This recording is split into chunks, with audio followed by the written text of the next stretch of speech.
अगर हम लोग बात करें भारत की स्वतंत्रता की, तो भारत के स्वतंत्र होने के बाद एक बहुत बड़ा चैलेंज उभर करके आया और लोगों ने इसकी ओर ध्यान दिया कि जैसे कि अगर हम लोग देखते हैं कि जो किसान थे भारत के, जो पीसेंट थे, तो उनके पास ज़मीनें नहीं थी। स्वतंत्र होने के बाद भी, संविधान लागू हो जाने के बाद भी उनकी अपनी ज़मीनें जो थी वो ज़मींदारों के पास थी। अब ये ज़मींदारों के पास ज़मीनें गई कैसे गई, इसके लिए अंग्रेज़ों ने क्या किया था, उन्होंने ज़मींदारी व्यवस्था को लागू किया था।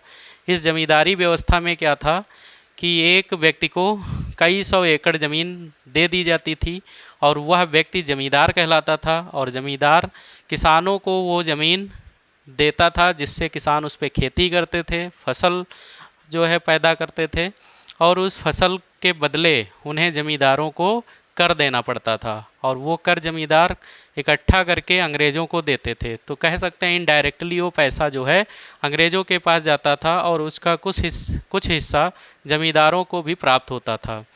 तो जब भारत स्वतंत्र हुआ तो सबसे बड़ा चैलेंज, जो समस्या थी, वो यही उभर करके आई कि किसान अब भी भूमिहीन था। तो जैसा कि बात करें भारत की स्वतंत्रता को ले करके, तो भारत की स्वतंत्रता दिलाने में बहुत सारे लोगों ने अहम भूमिका निभाई, जिसमें किसानों ने और बहुत सारे वर्ग ने, ठीक है, अहम भूमिका निभाई। लेकिन बात ये आई कि लोग कहने लगे कि भाई आज हम लोग स्वतंत्र तो हो गए हैं, लेकिन हमारी जो ये स्वतंत्रता है उस स्वतंत्रता का क्या मतलब निकलता है, क्योंकि पहले भी हम लोग अंग्रेज़ों के ग़ुलाम थे और आज जो है आज ज़मींदारों के ग़ुलाम हैं, ठीक है। तो उसी चीज़ को ले करके बराबर शिकायतें जा रही थी सरकार के पास, और सरकार ने इस ओर जो है अपना ध्यान केंद्रित किया। और जो पहले प्रधानमंत्री थे पंडित जवाहरलाल नेहरू जी, उन्होंने कहा कि ये बहुत ही इम्पोर्टेंट मुद्दा है, बहुत ही महत्वपूर्ण बिंदु है, इस पर कुछ न कुछ कार्य किया जाना चाहिए, यानी कि किसानों को उनकी ज़मीन जो है वो वापस की जानी चाहिए। तो इसी को ले करके जो पंडित जवाहरलाल नेहरू जी थे, तो उस समय क्या था, हमारा संसद भवन नहीं था, तो संविधान संशोधन किया कैसे जाए। उस संविधान संशोधन को करने के लिए क्या किया गया कि जो संविधान सभा का गठन किया गया था, तो संविधान सभा जो थी, इस संविधान सभा के सदस्यों की बैठक बुलाई गई और उन्हीं सदस्यों के द्वारा प्रस्ताव पारित किया गया, और जिसके द्वारा भारत के संविधान का पहला संशोधन होता है, जिसे हम प्रथम संविधान संशोधन के नाम से जानते हैं। जो प्रथम संविधान संशोधन हुआ था, ये संशोधन हुआ वो 1951 में हुआ था, और इस 1951 के संविधान संशोधन के द्वारा लाया गया भूमि अधिग्रहण एवं भूमि सुधार। इसमें ज़मींदारों से सरकार ने ज़मीनें वापस ले ली और किसानों को जो ज़मीनें हैं वो डिस्ट्रीब्यूट करना स्टार्ट कर दिया। इसमें एक केस आता है जिसका नाम है केशवानंद भारती बनाम केरल राज्य। केशवानंद भारती बनाम या वर्सेस केरल राज्य। तो केशवानंद भारती कौन थे? केशवानंद भारती केरल के एक मठाधीश थे और जिनके पास कई सौ एकड़ ज़मीन थी, और उस ज़मीन पे क्या होता था कि उस ज़मीन पे खेती की जाती थी, और उस खेती से या उस के द्वारा जो भी फसल पैदा होती थी, उस फसल का उपयोग अपने धर्म को संपोषित करने के लिए किया जाता था। जैसे बहुत सारे लोगों को भोजन कराने के लिए, अपने धार्मिक प्रबंधन करने के लिए। तो जब ये लैंड रिफॉर्म स्टार्ट हो गया तो इनके पास भी 1973 में जो है, धीरे धीरे जो समय है लैंड रिफॉर्म का, वो 1973 आया और केरल राज्य ने भी इस चीज़ को अपनाना स्टार्ट कर दिया। और केशवानंद भारती जी को नोटिस जारी की गई कि उनके पास जो ज़मीन है वो सरकार को वापस कर दी जाए, जिसको लेकर के केशवानंद भारती जी ने क्या किया, उन्होंने सुप्रीम कोर्ट में एक केस डाल दिया, और उस केस के द्वारा उन्होंने कहा कि इसके द्वारा हम अपने जो धार्मिक स्वतंत्रता का अधिकार है, अगर हम लोग बात करें धार्मिक स्वतंत्रता के अधिकार की, अगर ये ज़मीन हमसे वापस ले ली गई तो हमारा जो धार्मिक स्वतंत्रता का अधिकार है ये हमसे छीना जा रहा। अब बात यहाँ आती है कि इस ज़मीन को लेने से धार्मिक स्वतंत्रता का अधिकार किस प्रकार से छीन रहा था। तो आप लोगों ने पढ़ा ही होगा कि आर्टिकल 25 से लेकर के 28 तक, आर्टिकल 25 से 28 तक धार्मिक स्वतंत्रता का वर्णन किया गया है। ये हमारा फंडामेंटल राइट्स है, और इस फंडामेंटल राइट्स के द्वारा जो आपका आर्टिकल 25 है उसमें लिखा गया है कि किसी भी धर्म को अबाध रूप से मानने की स्वतंत्रता, और जो आर्टिकल 26 है उसमें कहा गया है कि धर्म को संपोषित करने की स्वतंत्रता, यानी हम अपने धर्म पर पैसा खर्च कर सकते हैं, उसको संपोषित कर सकते हैं। तो इसी ज़मीन से केशवानंद भारती जो मठाधीश थे, उनके मठ को बहुत सारी चीज़ें मिलती थी जिसके द्वारा वे अपने धर्म को संपोषित कर रहे थे। और उन्होंने कहा कि यदि हमसे ये ज़मीन छीन ली जाएगी या वापस ले लेती है सरकार, तो हमारा जो आर्टिकल 26 है इसका उल्लंघन हो रहा है। तो इस तरीके से आप समझ गए होंगे कि किस प्रकार से धार्मिक स्वतंत्रता का अधिकार जो है वो छीन रहा था।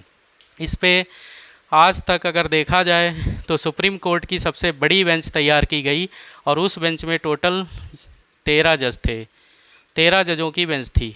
अक्सर जब भी कोई केस होते हैं जो सुप्रीम कोर्ट में बहुत बड़े लेवल पे, जैसे आप गोलकनाथ केस रख लें या केशवानंद भारती बनाम केरल राज्य केस रख लें, उनमें जो जजों की संख्या है वो अक्सर आपको विषम संख्या में देखने को मिलेगी। यानी या तो 11, जैसे गोलकनाथ केस जो था, गोलकनाथ केस में 11 जज थे, ऐसे ही केशवानंद भारती बनाम केरल राज्य में 13 जज, ताकि जो फैसला है वो अच्छे से आ सके। क्योंकि अगर संख्या सम होगी तो हो सकता है 50-50 का चांस हो जाए।